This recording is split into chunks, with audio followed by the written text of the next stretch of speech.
अस्सलामुअलैकुम। Welcome to Parwaz digest.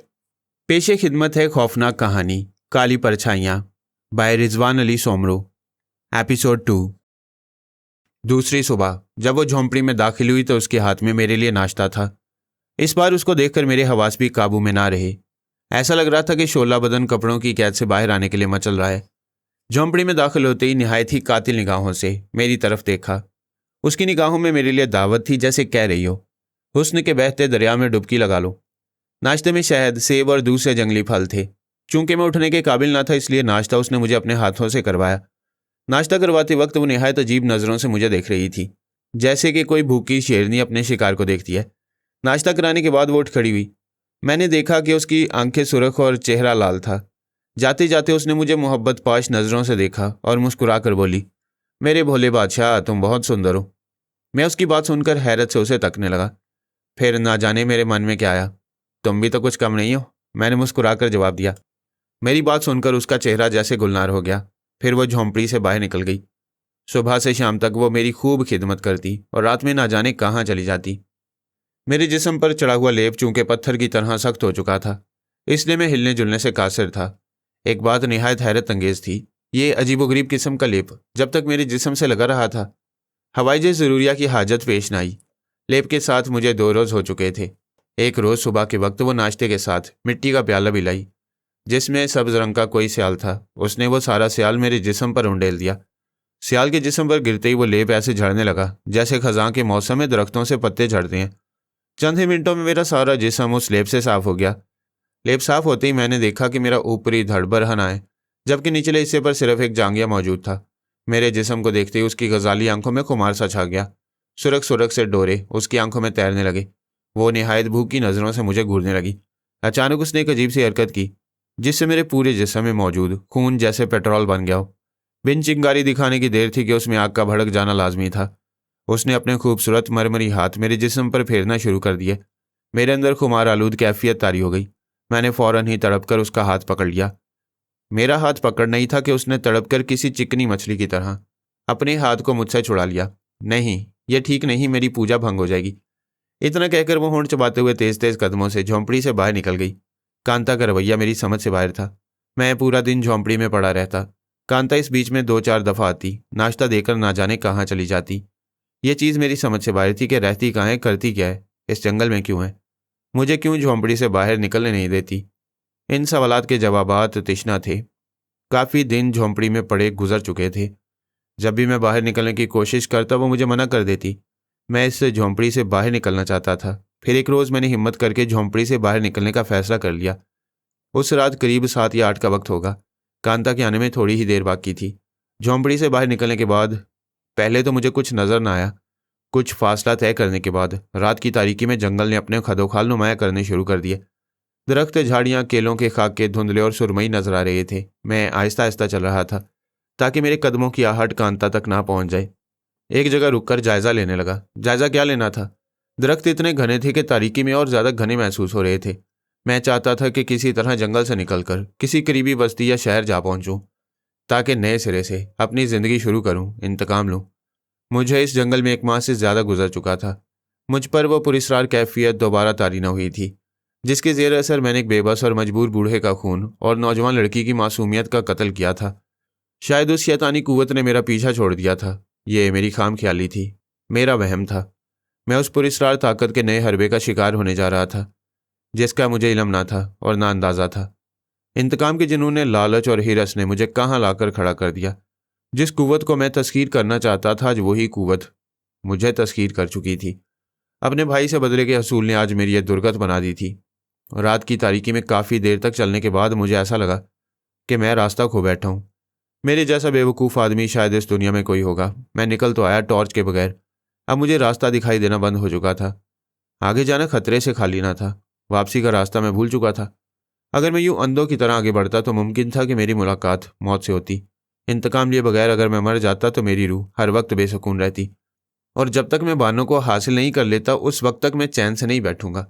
मैं वहीं एक दरख्त से टेक लगाकर बैठ गया। कुछ ही लम्हे गुजरे होंगे कि मुझे अपने पैरों के करीब सरसराहट सी महसूस होने लगी। मैं चौंक कर उठ खड़ा हुआ और फौरन से पेशतर मेरे ज़हन में सांप का ख्याल आया। मैं डर के मारे पीछे हटने लगा। और पीछे हटते हुए मेरी कमर एक झाड़ से जा लगी। छन छन छन। अचानक मेरे कानों ने पायलों की झनकार सुनी। आवाज़ इतनी तेज और वाज़ेह थी कि खौफ से मेरे बदन के सारे मसामों ने पसीना उगल दिया। छन छन छन। कहाँ हो नाथ? मैं हर जन्म तुम्हारी प्रतीक्षा करती हूँ, जुदाई की आग में मुझे मत जलाओ। एक दर्दो करब में डूबी आवाज़ मेरे कानों से टकराई। चुड़ैल? फौरन मेरी जुबान पर आया तो मैं उल्टे कदमों वापस भागा। मेरी मिसाल ऐसी थी कि जिधर सींग समाये उधर ही भागो। भागते भागते मेरे पैर किसी पत्थर से टकराए। मैं उछलकर गिरा और गिरते ही मुझे ऐसा लगा कि बहुत से सूरज अचानक तुलू होकर गुरूब हो गए हों। फिर अंधेरा छा गया। आंख खुलते ही मुझे ना जाने क्यों अजीब सा एहसास हुआ। शायद यह एहसास किसी किस्म के खौफ का था। मुझे अपना सर भी बेहद भारी महसूस हो रहा था। यूं लग रहा था कि मेरे सर पर मनोबोझ हो। कुछ ही लम्हों के बाद मेरे हवास बहाल हुए तो मैंने देखा कि एक पथरीली सी कोठरी में पड़ा हूँ, जैसे कोई जेल हो। इस कोठरी का हाल भी उसी टॉर्चर सेल जैसा था जहां अमूमन खतरनाक किस्म के कैदी रखे जाते हैं। दीवारों पर बड़ी बड़ी जंजीरें नस्ब थीं, जिनमें हड्डियों के बोसीदा पिंजर बंधे हुए थे। शायद ये वो मजबूर कैदी थे जो यहाँ किसी जुर्म की वजह से लाए गए होंगे और फिर भूखे प्यासे मर गए होंगे। मैं नहीं समझ पा रहा था कि मैं यहाँ क्यों कैद हूँ। मुझे यहाँ कौन लाया? ना जाने मैं किस कोरक धंधे में फंस गया था। मैंने खुद पर निगाह डाली तो मैं हैरान रह गया। मेरे जिस्म पर कुर्ता शलवार की जगह स्याह रंग का एक चोगा मौजूद है। मेरी समझ में नहीं आ रहा था कि मैं इस नीम अंधेरी काल कोठरी में क्या कर रहा हूँ। किसने मुझे बंद किया हुआ है? इन्हीं सोचों में गलता था कि मुझे किसी के कदमों की आहट की आवाज़ सुनाई दी। मैं चौकन्ना होकर बैठ गया कि देखें कौन आता है। कदमों की आहट करीब आती गई। नौवारिद जैसे ही मेरे सामने आया तो उसे देखकर मैं चौंक गया। नौवारिद कांता थी, जिसके होंठों पर तंजिया मुस्कुराहट थी। मैं फटी फटी आंखों से कांता को देख रहा था। कांता का रूप ही बदला हुआ था। उसने अपने चेहरे पर बेपनाह मेकअप किया हुआ था। उसके जिस्म पर स्याह रंग का एक चोगा था, जिसके उसके खूबसूरत जिस्म की रानाइयां जाहिर हो रही थीं। क्यों बुद्धू महाराज, भाग चले थे? उसके लहजे से तंज जाहिर हो रहा था। मैंने कोई जवाब नहीं दिया। मुझे उससे डर महसूस हो रहा था। हमारे चुंगल से बच निकलना आसान नहीं है, समझे तुम? वो जहर खुंद से बोली। मैं उसकी बात सुनकर चौंक पड़ा। हमारे से क्या मुराद थी? क्या वो अकेली ना थी? चंद लम्हों तक वो मेरी तरफ कहर आलूद नजरों से घूरती रही, फिर उल्टे कदमों वापस चली गई। मुझे नहीं मालूम था कि कांता किस कदर खतरनाक औरत है। चंद ही लम्हे गुजरे होंगे कि मुझे चीखों की आवाज़ें सुनाई दी। चीखों की आवाज़ें नुस्वानी थीं। साथ ही साथ मुझे मर्दाना आवाज़ें भी सुनाई दी। कोई शख्स गालियां बक रहा था। 2 या 3 मिनट गुजरे होंगे कि मैंने देखा कि 2-3 हट्टे कट्टे हबशी गुलाम एक लड़की को बालों से घसीटते हुए ला रहे हैं। लड़की निहायत मामूली से कपड़ों में थी। साफ जाहिर हो रहा था कि वो लोग इसे एक करीबी गांव से उठाकर लाए हैं। लड़की की हालत बड़ी खराब थी। उसका सूती शलवार कमीज जगह जगह से फट चुका था। उन्होंने बड़ी बेदर्दी से कोठरी का दरवाज़ा खोलकर अंदर धक्का दे दिया। लड़की कोठरी के फर्श पर गिरते ही बुरी तरह सिसकने लगी। लड़की की हालत बेहद नाजुक थी। मैंने इधर उधर देखा। कोठरी के बाएं तरफ एक सीलन ज़्यादा मटका और एक गंदा सा गिलास मौजूद था। मैं एकराते हुए उठा और मटके से पानी भरा और लड़की के सामने कर दिया। लड़की ने सिसकते हुए सर उठाया और चंद लम्हे तक मेरी तरफ देखने के बाद सारा गिलास एक ही सांस में खाली कर दिया। लड़की ज़्यादा खूबसूरत न थी, मगर उसमें एक कशिश थी। खासकर उसकी आंखें, जिसे देखकर मुझे बानो याद आ गई। वही बानो जिससे मैंने मोहब्बत की थी, उसी से बदला लेने के लिए आज मैं इस हाल में था।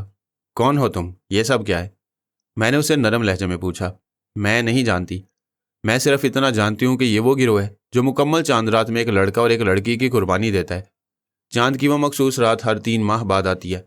रात आने में सिर्फ 2 दिन बाकी हैं और 2 दिन बाद हम दोनों, मुझे ये लोग अगवा करके लाए हैं। मैं यहाँ से 2 कोस दूर एक गांव है, वहाँ रहती हूँ। इतना सुनना था कि मैं कांप कर रह गया। गोया हम दोनों यहाँ कुर्बानी के लिए लाए गए थे। क्या हम भाग नहीं सकते? पता नहीं, मुझे अपने बूढ़े वालिद की फिक्र है। रात के अंधेरे में उन्होंने मुझे घर से अगवा किया है। मेरी मौत के बाद मेरे वालिद का क्या होगा? इतना कहकर वो फिर रोने लगी। न जाने कितनी देर यूं ही गुजरी होगी। फिर मैंने देखा कि वो लड़की जिसका नाम रमला था रोते रोते सो गई थी और मैं जाग रहा था। मुझे नींद नहीं आ रही थी। लड़की को देखकर ये बात तो सच साबित हो गई थी कि नींद सूली पर भी आ जाती है। मेरी मौत में ज़्यादा वक्त न था। ना जाने क्यों मुझे यूं लगता था कि मैं नहीं मरूंगा। बानो और अपने भाई से इंतकाम लिए बगैर मैं मर नहीं सकता। कुछ ही वक्त गुजरा होगा कि मुझे कदमों की आहट सुनाई दी। आने वाला कोई और नहीं, कांता थी। कांता ने जिस्म पर जीन्स और टी शर्ट पहन रखी थी, चेहरा फुल मेकअप से मुज़य्यन। कांता के हाथ में एक बड़ा सा कटोरा था। कांता मुझे मुस्कुराती नज़रों से दिख रही थी। उसके चेहरे पर फातिहाना तासुरात थे, जैसे कि वो अपनी कामयाबी के बिल्कुल नज़दीक हो। कैसे हो महाराज? उसकी तंज में डूबी आवाज़ मेरे कानों में जहर घोल रही थी। मुझे जाने दो, मैंने तुम्हारा क्या बिगाड़ा है? बिगाड़ा तो मेरा उन लोगों ने भी नहीं था जिनको मैंने कत्ल किया। बस आज आखिरी कुर्बानी है। उसके बाद देवी खजाने का राज मुझ पर जाहिर कर देगी, जिसके लिए मैंने बहुत से मासूमों को मारा। यह कहकर वो कहीं खो गई, जैसे कि आने वाले मुस्तकबिल के बारे में सोच रही हो। तुम कभी भी कामयाब नहीं हो पाओगी, मैंने कहा, मगर उसने सिर्फ मुस्कुराने पर इक्तफा किया। पुरिसरार और शैतानी मंदिर कुर्बानी के लिए तैयार था, लेकिन कुर्बानी से पहले भवानी देवी के मकरू बुत की पूजा होना बाकी थी। जगह जगह कदीम जमाने के बड़े बड़े चिराग रोशन थे। अगरबत्ती का खुशबूदार धुआं पूरे हॉल में भरा हुआ था। मुझे और उस लड़की को लोहे के पिंजरे में मूर्ति के बिल्कुल करीब रखा गया था। भवानी देवी की मकरू मूर्ति के करीब 2 मशालें रोशन थीं। अचानक फिजा में घंटे की आवाज़ गूंजी, साथ ही साथ नाकूस फूंके जाने लगे। कांता ने उस वक्त सुर्ख और चुस्त लिबास पहन रखा था। कांता के सारे मुहाफिजों ने स्याह चोगे पहन रखे थे। उनके चेहरे नकाबों में ढके हुए थे। कांता आहिस्ता आहिस्ता चलती हुई उस मकरू मूर्ति के करीब आई। उसके चेहरे पर अकीदत और मोहब्बत का दरिया मौजन था। वह मुस्कुराते हुए बोली, अजीम देवी, तेरी तागूती अजमतों को सलाम। तेरे मानने वाले सारे शैतान के परिस्तार हैं। वो शैतान जो अंधेरे का शहंशाह है, वो शैतान जिसने तुझे काली कुव्वतें बख्शी हैं, खजाने का राज जाहिर कर दे देवी। इतना कहकर वह सजदे में गिर गई। उस मुशरिक को सजदे में गिरते देखकर मेरी रूह अंदर से कांप गई। एक रब्बे पाक के सिवा किसी और को सजदा कैसे जायज़ हो सकता है। बहरहाल काफ़ी देर तक वो सजदे में पड़ी रही। फिर उसने सर उठाया। चंद लम्हे तक वो मेरी तरफ देखती रही और फिर ज़ोर ज़ोर से नाकूस फूंकने लगी। नाकूस की तेज़ आवाज़ों ने वहाँ पर काले चोगे वालों पर अजीब सी वहशत पैदा कर दी। यूं लग रहा था कि जैसे वो पागल हो गए हों। चंद लम्हा तक वो तूफ़ान बदतमीज़ी जारी रहा। इसके बाद मेरी नज़र एक बहुत बड़े कुल्हाड़े पर पड़ी। गालिबन वो कुल्हाड़ा हमारे सर काटने के लिए लाया गया था। मौत मुझे अपने सामने रक्स करती नजर आ रही थी। मेरे साथ वाले पिंजरे में बंद लड़की की हालत बहुत नाजुक थी। वो एक ही रात में सदियों की बीमार नजर आ रही थी। कांता कुल्हाड़ा उठाए हमारी जानें बढ़ने लगी। उसके साथ उसके 2 साथी भी थे। अचानक मुझे अपने कानों में तेज सीटियों की आवाज़ें सुनाई देने लगी। मुझे अपनी आंखों के इर्द गिर्द नीले पीले नुक्ते रक्सा नजर आए। अचानक एक तेज गुर्राहट की आवाज़ मेरे कानों में गूंजी। मुझे इस लड़की का खून चाहिए जो इस पिंजरे में है। मुझ पर फिर वही कैफियत तारी होने लगी। मेरे हलक से तेज चीख की आवाज़ निकली, जैसे कोई भेड़िया उड़ाया हो। मैंने एक जोर की लात पिंजरे पर मारी। पिंजरा टूट गया। उसी लम्हे कांता की मनहूस आंखों में हैरत नमूदार हुई। मैं वहशत से पिंजरे से बाहर निकल आया। मैंने कांता को गर्दन से पकड़कर उछाल दिया। कांता उड़ती हुई उस मकरू बुत से जा टकराई, फिर वहीं चिपक गई। भवानी के उस मकरू बुत के हाथों में पकड़ी बर्छियां उसके सीने में उतर गई थीं। कांता का अंजाम देखकर मैं कांप गया। उसकी आंखें खौफ से फटी हुई थीं। दहशत उन आंखों में जमकर रह गई थी। कांता का अंजाम देखकर उसके साथी चीखें मारते वहां से भाग निकले। वो लड़की सहमी हुई दूसरे पिंजरे में बैठी हुई थी। उसका चेहरा खौफ से जर्द पड़ चुका था। मैं जुनून की कैफियत में पिंजरे की तरफ बढ़ रहा था। मेरी लात ने पिंजरे का दरवाज़ा तोड़ दिया। लड़की किसी खौफजदा हिरनी की तरह पिंजरे से लग गई। मुझे वो लम्हा अच्छी तरह से याद है। उसने मुझे अल्लाह रसूल के वास्ते दिए थे। शायद मैं बहरा हो चुका था। उस पुरिसरार कुव्वत के ज़ेरे असर मैंने उस मासूम की आबरू लूटी, फिर उसका खून भी पिया। जब मैं अपनी सफाकी से फारिग हुआ तो वो लड़की मर चुकी थी। यकदम मुझ पर गनूदगी तारी होने लगी। मेरा जिस्म हल्का फुल्का होने लगा। शायद कब्रिस्तान वाली वो कुव्वत मुझे छोड़कर जा चुकी थी। मैंने खौफजदा नज़रों से इधर उधर देखा तो मंदिर का नक्शा ही बदला हुआ था। कांता की लाश इबरत का नमूना बनी उस बेजान बुत के सामने थी। कांता की फटी फटी आंखों में खौफ और हैरत के तासुरात मुंजमद हो चुके थे। लड़की की नीम बरहना लाश मेरी सफाकी का सबूत दे रही थी। मंदिर के सारे मुहाफिज भाग चुके थे। मैं इस मंदिर में लाशों समेत खून से लथपथ खड़ा था।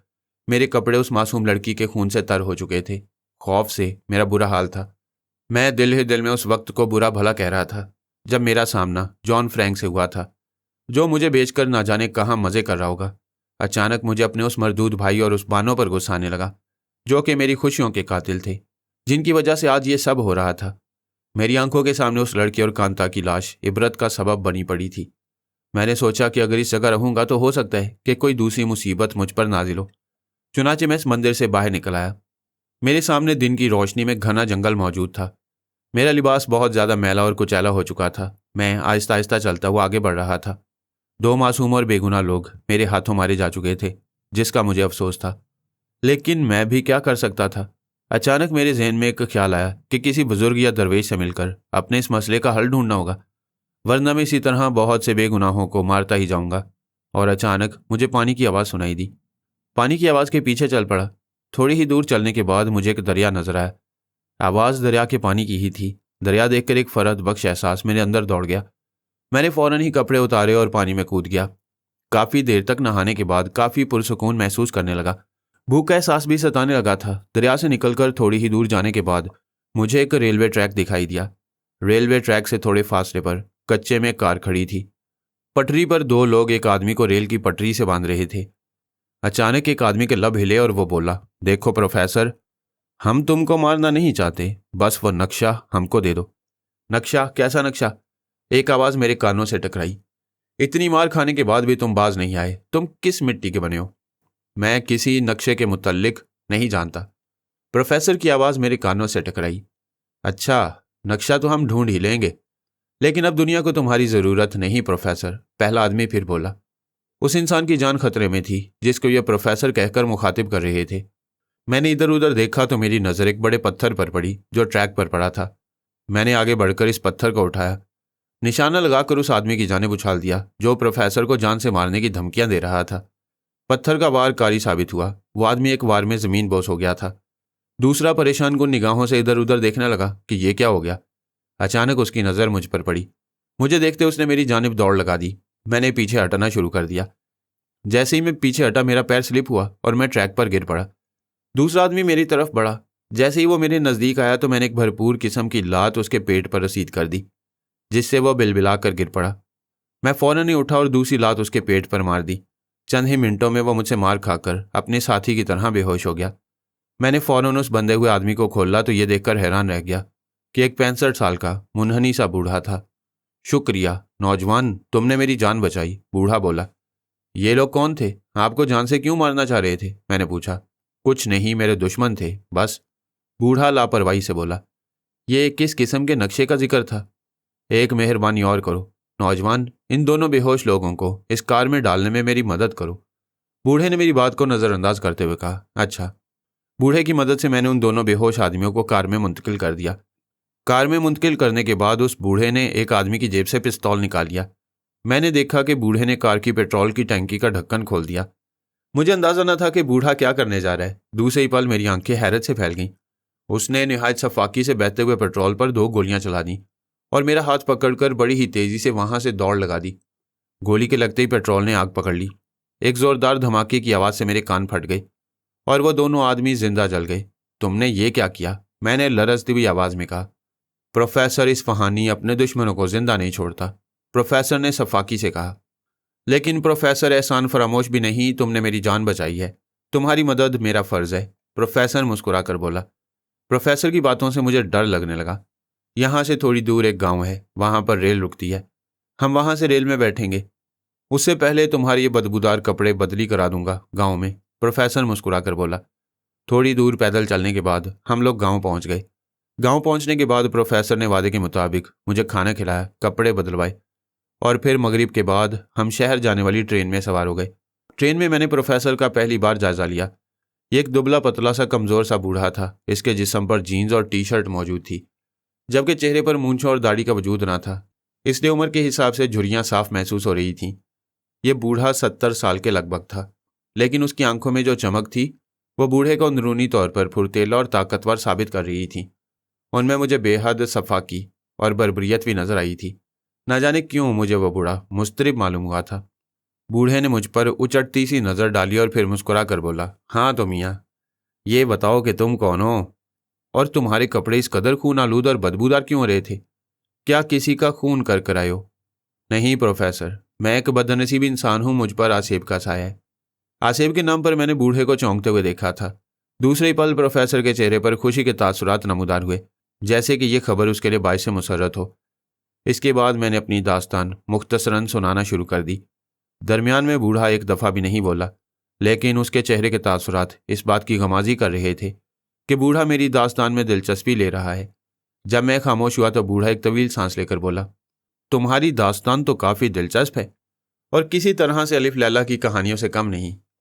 उस आसेब से निजात दिलाने में मैं तुम्हारी मदद कर सकता हूँ, बूढ़ा बोला। क्या आप मेरी दास्तान पर यकीन करते हैं? मैंने चौंक कर कहा। क्यों नहीं, इस दुनिया में सब मुमकिन है। आप मेरी किस तरह से मदद कर सकते हैं? अभी तुम आराम करो, कल मैं तुमको अपने बारे में बताऊंगा और यह भी कि मैं तुम्हारी मदद कैसे कर सकता हूँ। बूढ़ा जमाही लेते हुए बोला। शायद उसको नींद आ रही थी। कंपार्टमेंट में हम दोनों के सिवा कोई और ना था। बूढ़े की शख्सियत मुझे काफ़ी पुरस्कार मालूम हो रही थी। ना जाने क्यों मुझे बूढ़ा जो नज़र आ रहा था वो था नहीं। थोड़ी देर तक जागने के बाद मुझे भी नींद आ गई। फिर मैंने एक खौफनाक ख्वाब देखा। मैंने देखा कि मैं किसी बहरी जहाज़ के अर्शे पर पड़ा हूँ। रात का गहरा अंधेरा चारों तरफ छाया हुआ है। फिजा में पानी के शोर के सिवा और कोई नहीं। रात का घुप अंधेरा चारों तरफ छाया हुआ था। कोई है? मैंने जहाज के अर्शे पर खड़े होकर चिल्ला कर पूछा, मगर जवाब नदारिद। बहुत देर तक चीखते चिल्लाते रहने के बाद मुझे अंदाजा हो गया कि मैं इस जहाज पर अकेला हूं और ये जहाज समुंदर के वस्त में खड़ा है। खौफ और दहशत से मेरा दिल कनपटियों में धड़कने लगा। ये सोचकर मुझे होल आने लगे कि मैं इस वीरान जहाज में अकेला हूं और वह समुंदर के वस्त में खड़ा है। अचानक मुझे एक अजीब सी आवाज़ सुनाई दी। आवाज़ कुछ ऐसी थी कि माइक सिस्टम में खराबी के बाद जैसी आवाज़ पैदा होती है। मेरी कैफियत उस खौफनाक और दहशतनाक फिल्म के हीरो से मुख्तलिफ ना थी, जो कि खौफनाक वाक़यात का शिकार हो जाता है। फ़र्क सिर्फ असल और नकल का था। मैंने सोचा कि इस तरह मरने से बेहतर है कि हाथ पैर मारकर मरा जाए। इसलिए मैं अंधेरे में टटोलता हुआ अर्शे से नीचे कैबिनों की तरफ जाने का रास्ता ढूंढने लगा। रास्ता ढूंढने में मुझे कई दफ़ा ठोकरों का सामना करना पड़ा, लेकिन अंधेरा इस कदर गुप्त था कि मैं आगे बढ़ ना पाया। मजबूरन मुझे सुबह का इंतज़ार करना पड़ा।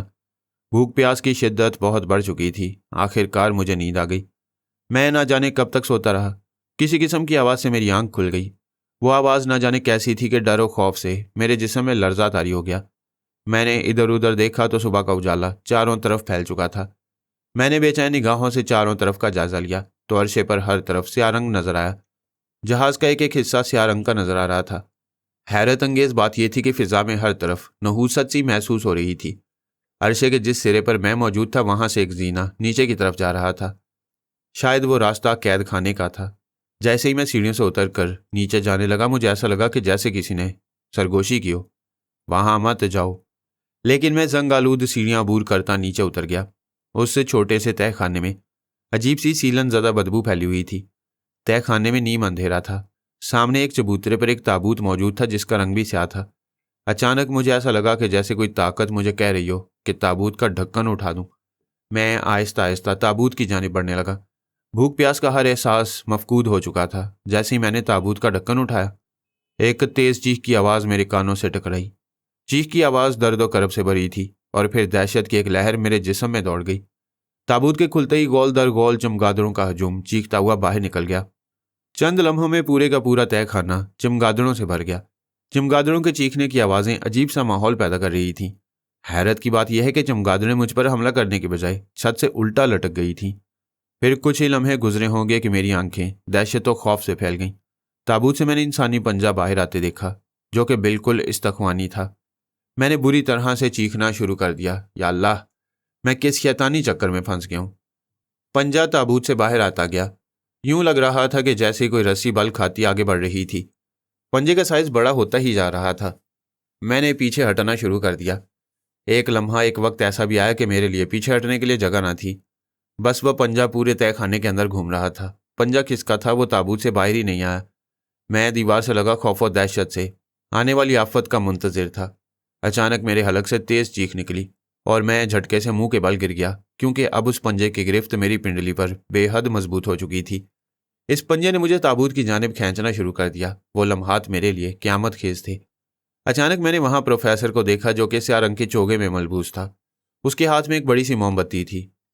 प्रोफेसर ने आगे बढ़कर वो मोमबत्ती उस इस्तख्वानी पंजे पर रख दी, जो कि मुझे ताबूत के अंदर खींच रहा था। मोमबत्ती लगते ही पंजे ने मुझे तड़प कर छोड़ दिया और पीछे हटने लगा, यहाँ तक कि वो वापस उस ताबूत में घुस गया। प्रोफेसर अब मुझे किसी शैतान से कम नहीं मालूम हो रहा था। प्रोफेसर ने मेरे कंधे पर हाथ रखा और मैं चौंक गया। फिर मेरी आंख खुल गई। ख्वाब वाकई बेहद खौफनाक था। प्रोफेसर वाकई मेरे दिलो दिमाग पर बुरी तरह हावी हो गया था। मैंने आंखें खोलकर देखा तो प्रोफेसर अपनी जगह पर बेसुध पड़ा सो रहा था।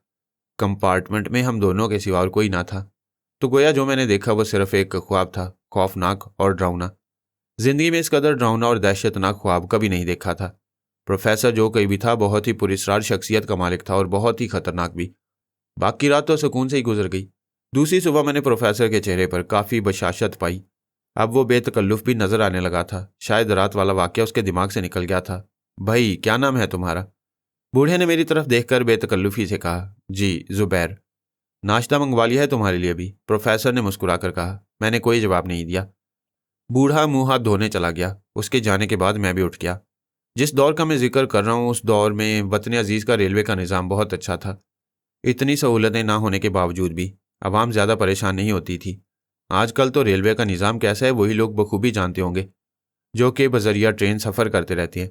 इकॉनमी क्लास मुर्गी खाना मालूम होती है। मुंह हाथ धोने के बाद हम दोनों नाश्ता करने के लिए बैठ गए। नाश्ते के दौरान ही हमारी गुफ्तगू शुरू हो गई थी। मेरा नाम प्रोफेसर इस्पाहानी है। मैंने कहा था कि तुमको अपने बारे में सब बताऊंगा। जी, रात को कहा था आपने। मैं एक आर्कियोलॉजिस्ट हूँ और पैरासाइकोलॉजिस्ट भी। वो क्या होता है? मैंने हैरत से पूछा। कदीम और दफनशुदा खोज आर्कियोलॉजी कहलाती है और भूत भगाना पैरासाइकोलॉजी। वो मुस्कुराकर बोला। भूत भगाने के बारे में मैं सुनकर बेचैनी से पहलू बदल कर रह गया। मेरी बेचैनी महसूस करके प्रोफेसर मुस्कुराकर रह गया। मैं तुम्हारी मदद ज़रूर करूँगा। इसके लिए तुमको मेरे घर चलना होगा। मैं तुमको अपने नवादरात का खजाना भी दिखाऊंगा। तुम देखोगे कि मेरा घर किसी अजायब घर से कम नहीं। ज़रूर प्रोफेसर, मगर एक बात का जवाब दें। मैंने किसी ख्याल के तहत जुबान खोली। ना जाने क्यों प्रोफेसर चौंक पड़ा और फिर आहिस्ता से बोला, पूछो। वो जो दो आदमी आपको मारना चाहते थे। ये सुनकर प्रोफेसर के चेहरे पर एक रंग सा आकर गुजर गया। ट्रेन बड़ी तेज़ रफ्तारी से अपनी मंजिल की जानिब रवां दवां थी। कंपार्टमेंट के दूसरे मुसाफिर नाश्ता और दूसरी ज़रूरियात में मसरूफ़ थे। काफ़ी देर के बाद प्रोफेसर ने मेरी तरफ देखा और फीकी सी मुस्कुराहट से कहा, वो दोनों मेरे दुश्मन थे और मुझे जान से मारना चाहते थे। अगर मैं उनको ना मारता तो वो मुझे मार देते। मगर क्यों? वो दोनों किसी नक्शे का जिक्र कर रहे थे बार बार। मेरी बात सुनकर मैंने देखा कि प्रोफेसर के चेहरे पर सोच के बादल छा गए। चंद लम्हात तक सोचने के बाद प्रोफेसर बोला, तुम मेरे साथ चलो, मैं तुमको सब बता दूंगा, मगर इस वक्त मुनासिब नहीं। अच्छा, मैंने कहा। एन उसी वक्त ट्रेन ने विसल दी और फिर उसकी रफ्तार आहिस्ता होने लगी।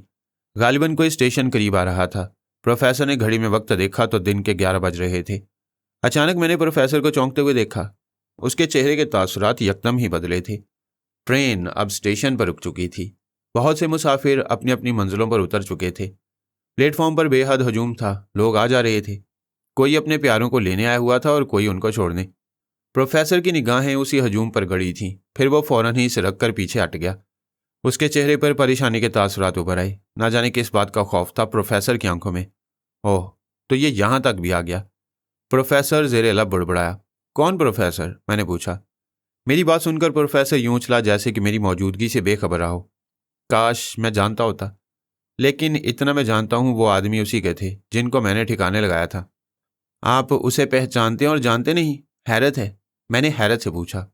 हाँ, मामला ही कुछ ऐसा है। प्रोफेसर ने बेताबी से पहलू बदला। कैसा मामला प्रोफेसर? कहीं उसी नक्शे के मुतल्लिक तो नहीं? मैंने कुरीदते हुए पूछा।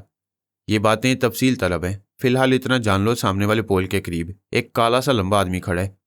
उसके इरादे हरगिज नेक नहीं है। ये बहुत दिनों से मेरे ताक़ुब में है। इसने अपने 2 बंदे भी भेजे थे मुझे मारने के लिए, मगर तुम्हारी वजह से उनको नाकामी को मुंह देखना पड़ा। मैंने प्रोफेसर के बताए हुए रास्ते की जानिब अपनी आंखें लगा दी। मुझे वो आदमी नजर आ गया जो कि एक खंबे से टेक लगाए खड़ा था। उसके हाथों में जलती सिगरेट थी। उसका अंदाज ऐसा था जैसे किसी को तलाश कर रहा हो, लेकिन दर हकीकत वो तो प्रोफेसर की टो में था। कुछ लम्हों तक वो इधर उधर देखता रहा और फिर सिगरेट फेंककर जूते से मसलकर दूसरी जानिब चल दिया। वो जा चुका है प्रोफेसर। वो कहीं नहीं गया है, वो वापस आएगा, प्रोफेसर ने कहा। वो मेरी मेहनत का समर अपने कब्जे में करना चाहता है। मैं समझा नहीं प्रोफेसर आपकी बातों को। वो आदमी गया नहीं है, वो फिर आएगा। ऐसा करते हैं कि हम ग्रैंड होटल तक चलते हैं। मेरे नाम से एक कमरा बुक है। इस तरह आदमी को चकमा देने में आसानी होगी, प्रोफेसर ने मुस्कुराकर कहा और हम दोनों ने ट्रेन छोड़ दी। हम दोनों ने उतरकर टैक्सी ली और ग्रैंड होटल की जानिब रवाना हो गए। रास्ते में मैंने प्रोफेसर से पूछा कि हम कौन से शहर में हैं, तो उसका जवाब था फाजिलाबाद। अब तो इस शहर का नाम कुछ और है, लेकिन तकसीम के कुछ अरसे के बाद तक इसका नाम फाजिलाबाद ही था। फाजिलाबाद एक तरक्की पजीर छोटा सा शहर था। नहायत ही खूबसूरत और कुदरती नज़ारों से मज़य्यन था। रकबा तो इतना ज़्यादा न था, लेकिन जितना भी था देखने वालों को मबहूत कर देता था।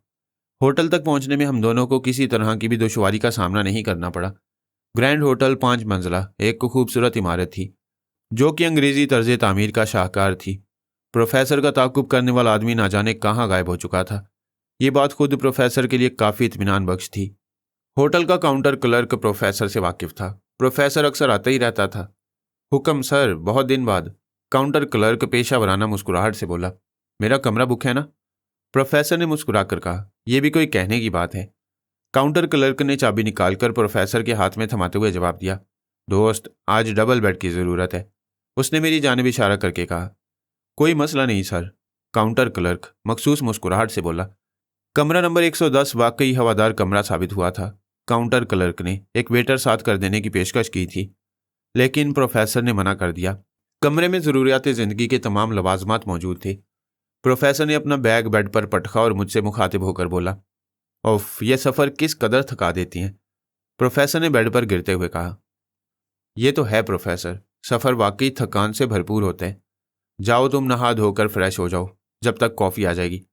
प्रोफेसर, आपने कहा था कि मुझसे अजाब को दूर कर देंगे। हाँ भाई, मुझे याद है, तुम नहा तो लो पहले, प्रोफेसर मुस्कुराकर बोला। प्रोफेसर के कहने पर मैं नहाने के लिए घुस गया।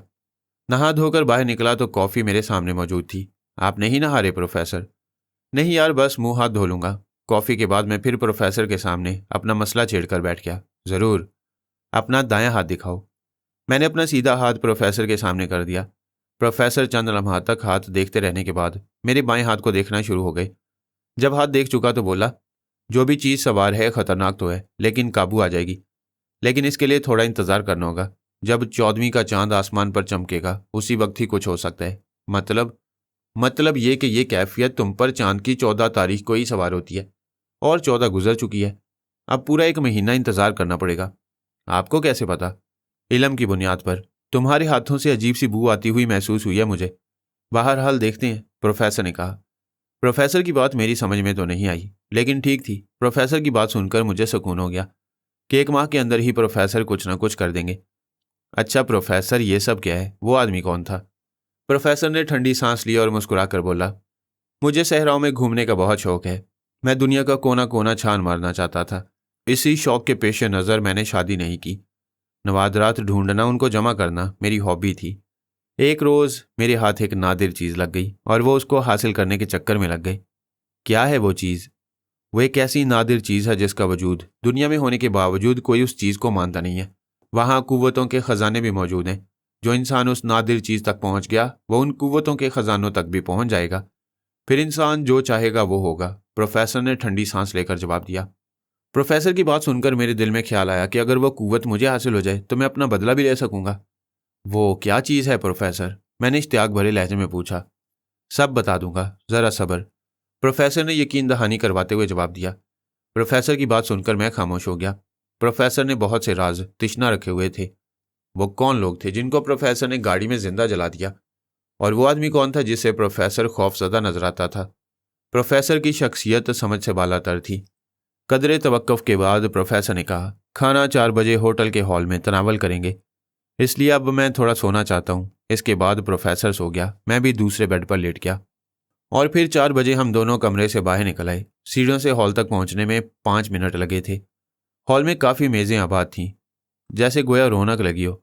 चारों तरफ बातों और कहकों की आवाज़ों ने अजीब सा इरताज पैदा कर दिया था। हम दोनों ने एक खाली मेज़ की तरफ कदम बढ़ा दिए। एन उसी वक्त प्रोफेसर ने मेरा बाजू थाम लिया। हाथ की सख्ती ज़्यादा थी कि मैं चौंक पड़ा और मैंने सवालिया नज़रों से उसकी तरफ देखना शुरू कर दिया। वापस चलो, वापस चलो, प्रोफेसर सरगोशी करते हुए बोला। फिर वो वापस पलटा और तेज तेज कदम उठाता हुआ सीढ़ियों की तरफ बढ़ने लगा और मैं हैरत से उसकी जानिब देखता रहा।